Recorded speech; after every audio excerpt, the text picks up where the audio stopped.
सुनाना चाहता हूँ आपको एक गाना। हाँ भाई, हम ही हैं। इस बेहतरीन सिंगर के रियलिटी शो से बाहर होने का कारण हम ही तो हैं। वरना भला इतने अच्छे सिंगर को कोई कैसे किसी शो से बाहर कर सकता है? समझ गए ना किसकी बात हो रही है? शो से बाहर करने से एक ऐसा रैपर याद आ रहा है जिसने रिजेक्शन के बाद भी उम्मीद नहीं छोड़ी। एवरी मंथ इंस्टॉलमेंट वाला EMI। अच्छा, तो रियली कॉमन मैन का जो प्रॉब्लम है उसको आपने एकदम रैप स्टाइल बना दिया और जैसे तैसे यूट्यूब पर अपनी रैपिंग वीडियोस अपलोड की। क्या बोलते तुम, नाश्ता पानी करके पिए चाय में चीनी कम। और फिर उसकी एक वीडियो को छोड़ किसी पर कोई व्यू नहीं आया। लेकिन सक्सेस में इस सिंगर को कोई मात नहीं दे सकता। जिसने जिस शो से बाहर होने का रास्ता देखा था, आज उसी शो को बैठकर जज कर रही हैं। भाई पैसा हो तो क्या कुछ नहीं हो सकता। आपका अंदाजा एकदम सही है। आज हमारे वीडियो में सिंगर्स की ही बात करेंगे, बिकॉज आज की वीडियो का टाइटल है singers who got rejected in their auditions. Number 1, Amy वे बंटाई। नाम कमाने के लिए YouTube पर मार्च 2014 में रिलीज किया अपना पहला रैप और बंटाई।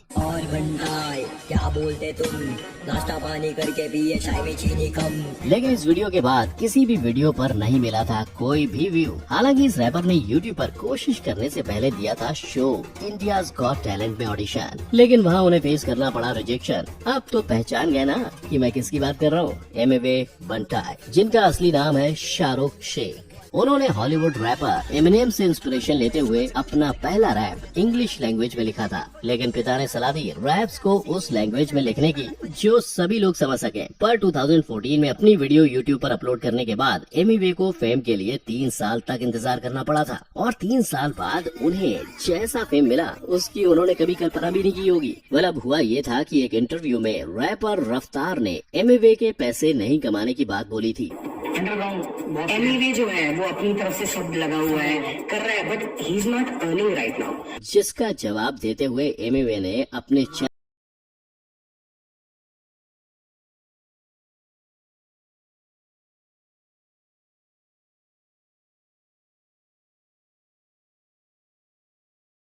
ट्रैक ने काफी कंट्रोवर्सी क्रिएट की, और इस कंट्रोवर्सी का फायदा एमी वे को कुछ ऐसे हुआ कि एक ही दिन में उनके YouTube चैनल पर रिकॉर्ड ब्रेकिंग 5 लाख से भी ज्यादा सब्सक्राइबर्स हो गए। कैन यू इमेजिन, एक रैप सॉन्ग और 5 लाख सब्सक्राइबर। और अब एमी वे इतने सक्सेसफुल हो गए कि बॉलीवुड मूवी गली बॉय में भी उनका रैप सॉन्ग तो आपने सुना ही होगा। मैं बोलता सड़क, ये बोलता स्ट्रीट, हिंदुस्तानी हम, हिंदुस्तानी बोली सीख। इसके साथ ही रेडियो सिटी फ्रीडम से एमी वे को बेस्ट हिप हॉप आर्टिस्ट का टाइटल लगातार 3 सालों तक मिला है। क्या बोलते नंबर 2, विशाल मिश्रा।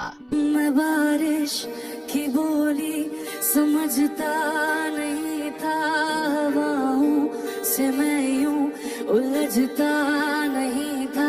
बॉलीवुड के आज के टाइम के एक ऐसे यंगेस्ट म्यूजिक कंपोजर और सिंगर जिन्हें कभी रियलिटी शो से बाहर फेंक दिया गया था, और वो भी एक नहीं 2 बार। सही सुन रहे हैं आप, 2 बार शो से बाहर। और इस सिंगर कंपोजर ने नाम कमाने के लिए इंडियन आइडल सीजन 4 में पहली बार ऑडिशन दिया, लेकिन उन्हें रिजेक्ट कर दिया गया। फिर उसके बाद उन्होंने सीजन 6 में वापस ऑडिशन दिया, जहां पहले राउंड में तो उनका सिलेक्शन हो गया, आप मुंबई आ रहे हो।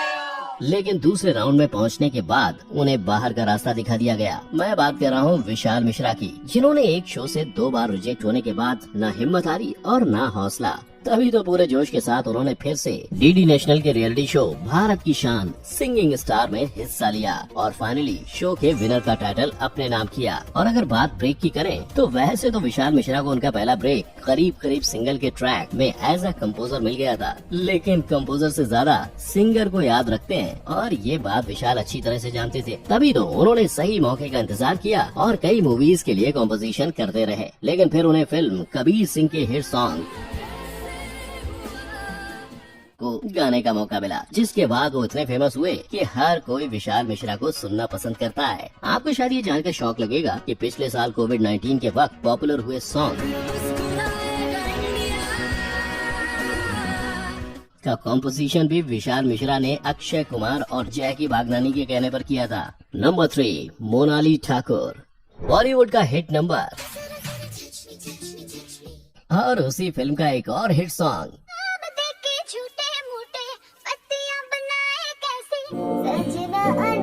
हम सभी की जुबान पर आज तक है। लेकिन क्या आप जानते हैं कि इस गाने के सिंगर के साथ भी कुछ ऐसा हुआ था जैसा हमने कई सिंगर के साथ होते सुना है। इंडियन आइडल के सीजन 2 के टॉप 10 में आने के बाद भी मोनाली ठाकुर को ऑडियंस ने कम वोट्स देकर शो से बाहर का रास्ता दिखा दिया। लेकिन इतने बड़े शो से एलिमिनेट होने के बाद भी अपनी सिंगिंग के दम पर मोनाली ने नेशनल अवार्ड अपने नाम किया और उन्हें ये अवार्ड मिला था उनके अब तक के सबसे बेस्ट सॉन्ग मोह मोह के धागे के लिए।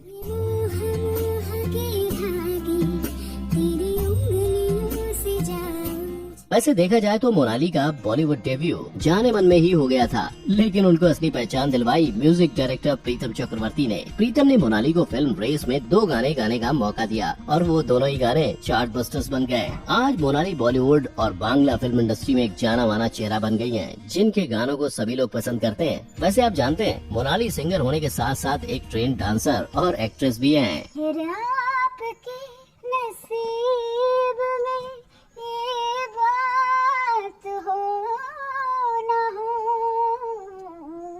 शायद फिर से जन्म में मुलाकात हो ना हो। Number 4, Neha Kakkar. Reality show Indian Idol के सीजन 5 में अपने सपनों को पूरा करने के लिए पहले दिया ऑडिशन, फिर हुआ सिलेक्शन, लेकिन फिर कम वोट की वजह से शो को कहना पड़ा अलविदा।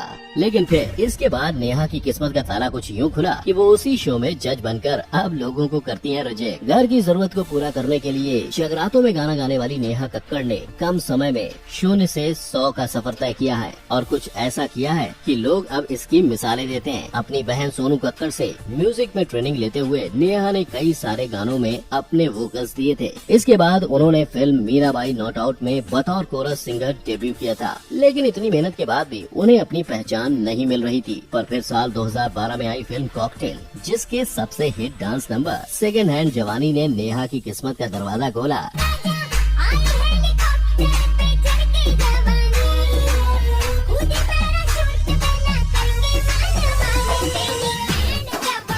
इस गाने के बाद नेहा ने कई फेमस पार्टी सॉन्ग्स जैसे सनी सनी, लंदन ठुमका, मैं तेरा बॉयफ्रेंड की बीट पर लोगों को नचाया और अब नेहा की सक्सेस स्टोरी ने अपना इतिहास भी लिखना शुरू कर दिया है। तभी तो उनका नाम इंडिया पॉप्स के टॉप 100 डिजिटल स्टार में 2 बार शामिल हो चुका है। नंबर 5, आशीष कौर। ये गुरबानी हम सब ने कहीं न कहीं इसी आवाज में सुनी है, लेकिन इस गुरबानी को जिसने गाया है उसके बारे में बहुत कम लोग जानते हैं। इतनी मीठी आवाज होने के बावजूद आशीष कौर इंडियन आइडल के सीजन 6 में ऑडिशन राउंड से बाहर हो गई थी। 5 साल की कम उम्र से सिंगिंग करने वाली आशीष को म्यूजिक इंडस्ट्री का सपना उनके पापा ने दिखाया था और उनकी गुरबानी का वर्जन पूरे इंडिया में इतना पॉपुलर हुआ कि उन्हें हर इवेंट्स में उसके लिए बुक किया जाने लगा। गुरबानी से अपने करियर की शुरुआत करना आशीष के लिए काफी फायदेमंद साबित हुआ। तभी तो हार न मानकर आगे बढ़ते हुए उन्होंने पंजाबी रियलिटी शो आवाज पंजाबी में पार्टिसिपेट किया, जिसके बाद उनका कॉन्फिडेंस बढ़ा और वो अपने सपनों को पूरा करने के लिए पानीपत छोड़ मुंबई आ गयी और सपनों की नगरी मुंबई में उन्हें सलीम मर्चेंट की मदद से अपना पहला सॉन्ग रिकॉर्ड करने का मौका तमंचे मूवी में मिला। छोड़ के दिखाऊं किस्मत की कलाइयां, उड़ के दिखाऊं। और वो अपने गाने से लोगों के बीच फेमस हुई, जिसने उन्हें लोगों का चहेता बना दिया। बस फिर क्या था, इस गाने के हिट होते ही उन्हें अवार्ड्स और कदम दोनों मिलने लगे। नंबर 6, जुबिन नौटियाल। वक्त ने है किया हम पे कैसा सितम। अपनी हेयर स्टाइल और अपनी स्माइल से लड़कियों का दिल जीतने वाले सिंगर, जिनका कंपैरिजन अक्सर आतिफ असलम और अरिजीत सिंह से किया जाता है, उन्हें अपने पहले ऑडिशन के वक्त शो के जज सोनू निगम से मिला था रिजेक्शन। नहीं समझे? मैं बात कर रहा हूँ जुबिन नौटियाल की, जिन्होंने रियलिटी शो एक्स फैक्टर के लिए ऑडिशन तो दिया था, लेकिन सोनू निगम ने उन्हें रिजेक्ट कर दिया था, जिसकी वजह से उन्हें टॉप 25 से बाहर होना पड़ा था। इस एक रिजेक्शन ने आज के फेमस सिंगर को एक जमाने में गानों के स्क्रैचेस गाने के लिए मजबूर कर दिया था। की वजह तुम बना लेकिन भाइयों कहा जाता है ना, जहाँ चाह वहीं राह है। इसी सोच के साथ जुबिन अपने हर स्क्रैच को ऐसे गाते थे मानो जैसे वो गाने का ओरिजिनल वर्जन हो। ऐसे ही एक दिन जुबिन ने फिल्म शौकीन का तेरी मेहरबानी का स्क्रैच वर्जन गाया था। है साज तू तेरा तर्ज में, तू है दवा और मर्ज में, दिलदार तू खुद गर्ज में। जिसे जब फिल्म के लीड अक्षय कुमार ने सुना तो वो इसके इतने दीवाने हो गए कि उन्होंने स्क्रैच गाने वाले जुबिन से ही गाने का ओरिजिनल वर्जन रिकॉर्ड करवाया, और वो भी बिल्कुल स्क्रैच वर्जन जैसा, यानी बिना किसी चेंज के। उस साल जुबिन का तेरी मेहरबानी और फिल्म सोनाली केबिल का दोनों चार्ट बस्टर्स में टॉप पर थे। बस फिर क्या था, एक के बाद एक गाने जुबिन गाते गए और लोगों के दिल पर छाते गए। वैसे मैं बता दूं, जुबिन सिंगिंग के अलावा म्यूजिक इंस्ट्रूमेंट्स जैसे गिटार, ड्रम और हारमोनियम भी बजाते हैं। नंबर 7, अरिजीत सिंह।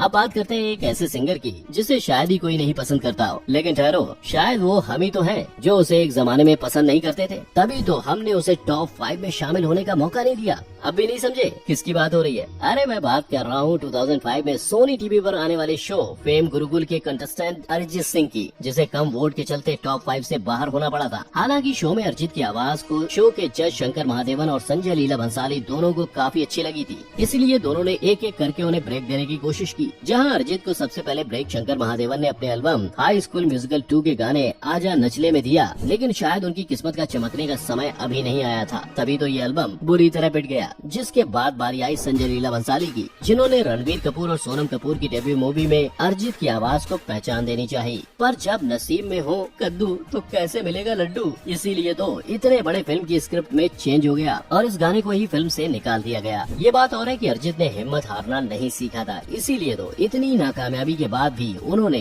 10 का 10 ले गए दिल शो में एज अ कंटेस्टेंट हिस्सा लिया और कंपटीशन को जीतकर अपने लिए सक्सेस का दरवाजा खोला। और आपको ये भी बता दूं कि अरिजीत को बॉलीवुड इंडस्ट्री में असल पहचान साल 2013 में आई फिल्म आशिकी 2 के तुम ही हो। क्योंकि तुम ही हो, अब तुम ही हो, और चाहूँ मैं या ना गानों से मिली। तू ही ये मुझको बता दे, चाहूं मैं या ना।